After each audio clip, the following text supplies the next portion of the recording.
जय श्री राधे कृष्णा। दोस्तों, आइए शुभारंभ करते हैं श्रीमद् भागवत पुराण के प्रथम स्कंद के 6ठे अध्याय का। इस अध्याय में नारद जी के पूर्व चरित्र का शेष भाग प्रस्तुत किया गया है। ओम नमो भगवते वासुदेवाय नमः। श्री सूत जी कहते हैं, सौनक जी, देव ऋषि नारद के जन्म और साधना की बात सुनकर सत्यवती नंदन भगवान श्री व्यास जी ने उनसे फिर यह प्रश्न किया। श्री व्यास जी ने पूछा, नारद जी, जब आपको ज्ञानोपदेश करने वाले महात्मा गण चले गए तब आपने क्या किया? उस समय तो आपकी अवस्था बहुत छोटी थी। स्वयंभू, आपकी शेष आयु किस प्रकार व्यतीत हुई और मृत्यु के समय आपने किस विधि से अपने शरीर का परित्याग किया? देवर्षि, काल तो सभी वस्तुओं को नष्ट कर देता है। उसने आपकी इस पूर्व कल्प की स्मृति का कैसे नाश नहीं किया? श्री नारद जी ने कहा, मुझे ज्ञानोपदेश करने वाले महात्मा गण जब चले गए तब मैंने इस प्रकार अपना जीवन व्यतीत किया। यद्यपि उस समय मेरी अवस्था बहुत छोटी थी। मैं अपनी माँ का इकलौता लड़का था।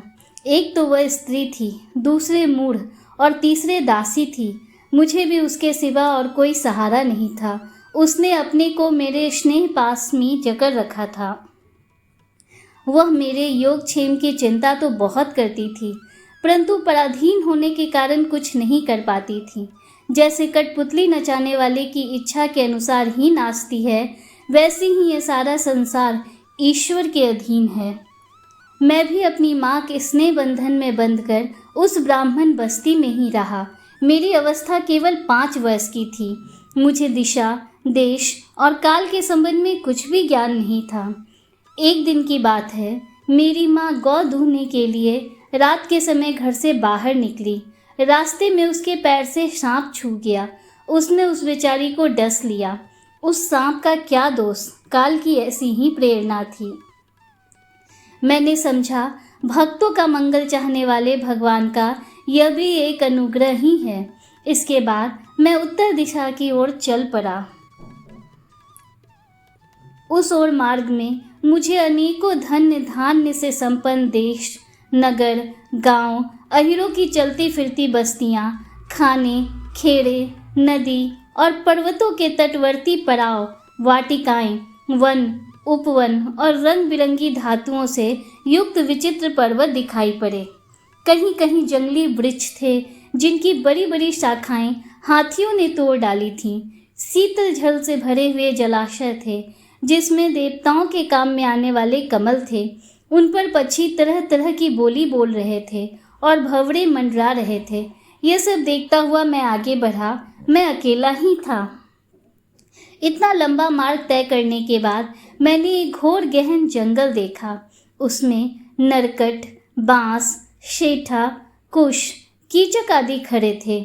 उसकी लंबाई चौड़ाई भी बहुत थी और वह सांप, उल्लू, सियार आदि भयंकर जीवों का घर हो रहा था।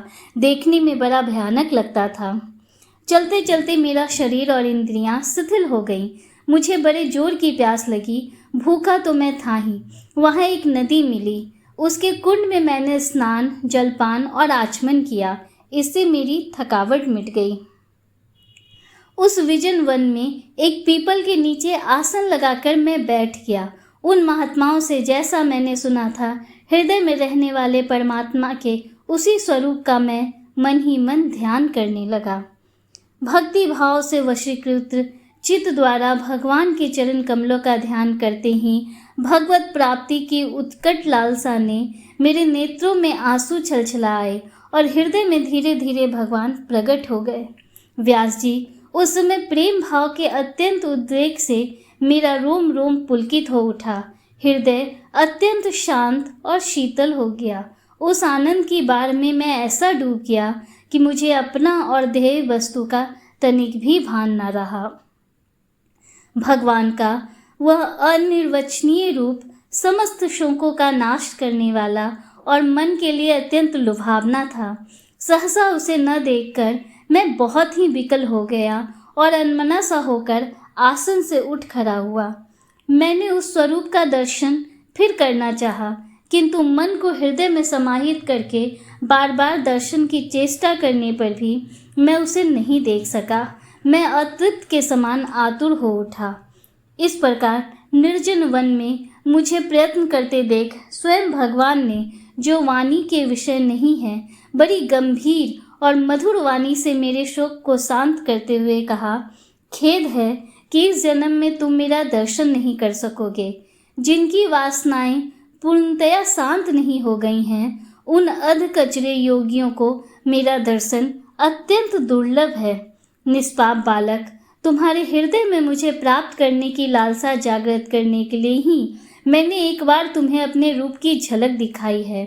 मुझे प्राप्त करने की आकांक्षा से युक्त साधक धीरे धीरे हृदय की संपूर्ण वासनाओं का भली भांति त्याग कर देता है। अल्पकालीन संत सेवा से ही तुम्हारी चित्तवृत्ति मुझ में स्थिर हो गई है। अब तुम इस प्राकृत मलिन शरीर को छोड़कर मेरे पार्षद हो जाओगे। मुझे प्राप्त करने का तुम्हारा ये दृढ़ निश्चय कभी किसी प्रकार नहीं टूटेगा। समस्त सृष्टि का प्रलय हो जाने पर भी मेरी कृपा से तुम्हें मेरी स्मृति बनी रहेगी। आकाश के समान अव्यक्त सर्वशक्तिमान महान परमात्मा इतना कहकर चुप हो गए।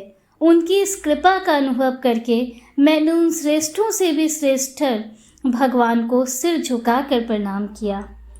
तभी से मैं लज्जा संकोच छोड़कर भगवान के अत्यंत रहस्यमय और मंगलमय मधुर नामों और लीलाओं का कीर्तन और स्मरण करने लगा। स्पृहा और मद मत्सर मेरे हृदय से पहले ही निवृत्त हो चुके थे। अब मैं आनंद से काल की प्रतीक्षा करता हुआ पृथ्वी पर विचरने लगा। व्यास जी, इस प्रकार भगवान की कृपा से मेरा हृदय शुद्ध हो गया, आसक्ति मिट गई और मैं श्री कृष्ण परायण हो गया। कुछ समय बाद जैसे एकाएक बिजली कौंध जाती है, वैसे ही अपने समय पर मेरी मृत्यु आ गई। मुझे शुद्ध भगवान पास शरीर प्राप्त होने का अवसर आने पर प्रारब्ध कर्म समाप्त हो जाने के कारण 5 भौतिक शरीर नष्ट हो गया। कल्प के अंत में जिस समय भगवान नारायण एकार्ण वर्ण के जल में शयन करते हैं, उस समय उनके हृदय में शयन करने की इच्छा से इस सारी सृष्टि को समेटकर ब्रह्मा जी जब प्रवेश करने लगे, तब उनके श्वास के साथ मैं भी उनके हृदय में प्रवेश कर गया।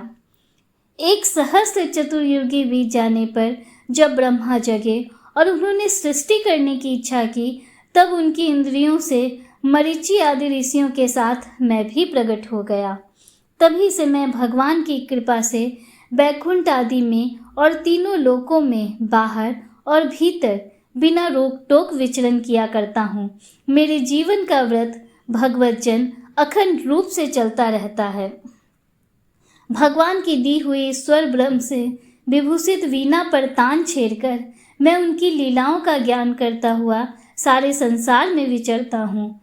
सरज, ऋषभ, गांधार, मध्यम, पंचम, धैवत और निषाद, ये 7 स्वर ब्रह्म व्यंजक होने के नाते ही ब्रह्म रूप कहे गए हैं।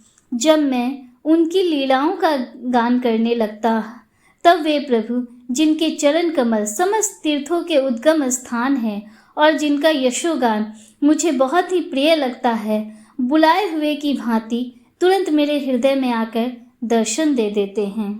जिन लोगों का चित्त निरंतर विषय भोगों की कामना से आतुर हो रहा है, उनके लिए भगवान की लीलाओं का कीर्तन संसार सागर से पार जाने का जहाज है। यह मेरा अपना अनुभव है। काम और लोभ की चोट से बार बार घायल हुआ हृदय श्री कृष्ण सेवा से जैसे प्रत्यक्ष शांति का अनुभव करता है, यम नियम आदि योग मार्गों से वैसी शांति नहीं मिल सकती। व्यास जी, आप निष्पाप हैं। आपने मुझ में से जो कुछ पूछा था, वह सब अपने जन्म और साधना का रहस्य तथा आपकी आत्मतुष्टि का उपाय मैंने बतला दिया। श्री सूत जी कहते हैं, सौनक आदि ऋषियों देव ऋषि नारद ने व्यास जी से इस प्रकार कहकर जाने की अनुमति ली और वीणा बजाते हुए स्वच्छंद विचरण करने के लिए वे चल पड़े। आहा, ये देव ऋषि नारद धन्य हैं, क्योंकि ये 60 गणपति भगवान की कीर्ति को अपने वीणा पर गा गाकर स्वयं तो आनंद मग्न होते ही हैं, साथ साथ स्थितापत्त जगत को भी आनंदित करते रहते हैं। इस प्रकार श्रीमद् भागवत पुराण की प्रथम स्कंद के 6ठे अध्याय का समापन हुआ। उम्मीद करती हूँ कि आप 7वें अध्याय के लिए कल भी हमारे साथ जुड़े रहेंगे। अगर आपको ये वीडियो अच्छा लगा हो तो वीडियो को लाइक कीजिए, दूसरों के साथ शेयर कीजिए, कमेंट में हर हर महादेव, जय श्री राधे कृष्णा जरूर लिखिए। अगर आप हमारे चैनल पर पहली बार आए हैं तो चैनल को सब्सक्राइब जरूर कीजिए, बेल आइकन प्रेस कीजिए, जिससे आगे भी आपको ऐसी ही रोचक जानकारियाँ प्राप्त होती रहें। मिलते हैं आपसे अगले वीडियो में, तब तक के लिए हर हर महादेव, जय श्री राधे कृष्णा, राधे राधे।